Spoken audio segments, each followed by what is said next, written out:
Praise the lord. అందరికీ వందనాలు తెలియజేస్తున్నాను. ఈరోజు దేవుడు ఇచ్చినటువంటి వాగ్దానము లూకాసు వార్త 4వ అధ్యాయము 18వ వచనంలో వ్రాయబడినట్టుగా, ప్రభువు ఆత్మ నా మీద ఉన్నది, ఆయన ఆత్మ నన్ను అభిషేకించును, బీదలకు సువార్త ప్రకటించడానికి, చెరలోనున్న వారిని విడిపించడానికి, అలాగే గుడివారి కన్నులు తెరవడానికి ఆయన నన్ను అభిషేకించెను.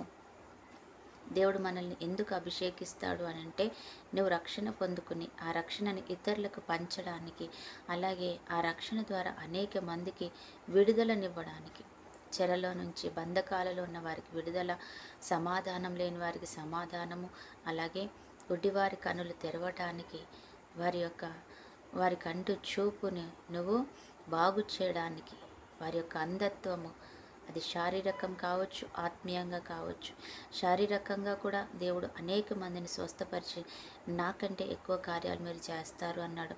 అలాగే ఆత్మీయమైన అంధత్వం ఉంటుంది కొంతమందికి, అనగా ఎదురుగా ఉన్నటువంటి చక్కటి దేవుని మాటలు, ఎదురుగా ఉన్నటువంటి దేవుని కార్యాలు వారికి కనబడనంత గుడ్డితనాన్ని కలిగి ఉంటారు. అటువంటి ఆత్మీయ నేత్రాలు తెరవడానికి కూడా దేవుడు నన్ను ఎన్నుకున్నాడు. అలాగే ఆత్మీయ కుంటుతనం ఉంటుంది, దేవుని కొరకు పరిగెత్తలేని, దేవునిని మహిమపరచలేని, దేవుని కార్యాలలో వారు కుంటుతనం కలిగి ఉంటారు. సరిగ్గా ముందుకు వెళ్ళలేక, బలమైన పాదాలు కలిగి ఉండక వారు నిర్లక్ష్యంగా ఉంటూ ఉంటారు. అటువంటి వారిని బాగు చేయడానికి కూడా నన్ను ఆయన నడిపిస్తున్నాడు. నిజమే కదా. ఆత్మీయ గుడ్డితనం, ఆత్మీయ కుంటితనం, ఆత్మీయ మూగతనం, చెవిటితనం ఉంటాయి. అవేంటంటే దేవుని గురించి పలకలేనితనం, దేవుని స్వరాన్ని వినలేనితనం. నీకు నాకు ఒకవేళ ఉన్నాయేమో వాటిని సరి చేయడానికి దేవుడు అభిషేకించుకుంటున్నాను అంటున్నాడు. కాబట్టి ఈరోజు మనం ఎలాగున్నాం? ఆత్మీయంగా మనం ఎలాగున్నాం? చచ్చిన స్థితిలో ఉన్నామా? ఆత్మీయంగా చనిపోయిన స్థితిలో ఉన్నామా?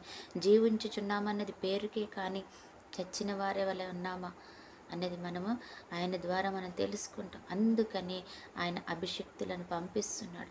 అందుకని ఆయన అభిషేకం ఉన్న వారిని వచ్చి తట్టి లేపండి, వారి యొక్క కాళ్ళను బాగు చేయండి, సడలించండి, వారి కళ్ళను తెరవండి. సౌలు యొక్క ఆత్మీయ నేత్రాలు తెరిచాడు దేవుడు. సౌలు కళ్ళు తెరిచి ఉన్న అన్నీ చూడగలుగుతున్న దేవుని నామాన్ని, దేవుని కార్యాలను ఆయన చూడలేకపోయాడు.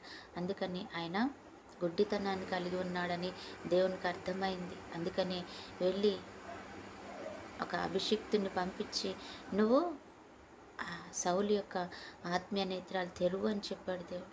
అలాగే మనం కూడా జీవించుచున్నామన్న పేరుకే కానీ చచ్చిన స్థితిలో ఉన్నామేమో. కాబట్టి దేవుని కృప ద్వారా, దేవుని కార్యం ద్వారా, ఆయన అభిషేకం ద్వారా ఈరోజు మనము మన జీవితాన్ని తిరిగి మరలా కట్టుకుందాం, తిరిగి మరలా కాళ్ళను బలపరుచుకుందాం, మన కళ్ళను ఆత్మీయంగా చూచే కృపను కలిగి ఉందాం, మన శరీరం అంతా దేవుని మహిమ కొరకు వాడుకుందాం. ఆమేన్. ప్రార్థన. పరిశుద్ధుడు అయిన దేవా, ప్రేమ కలిగిన తండ్రి, యేసయ్యా నీకు వందనాలు చెల్లించుకుంటూ ఈ సమయం అంతా కూడా నీ నామాన్ని మహిమ చెల్లిస్తున్నాం తండ్రి. మమ్మల్ని, మా కుటుంబాలు దీవించండి.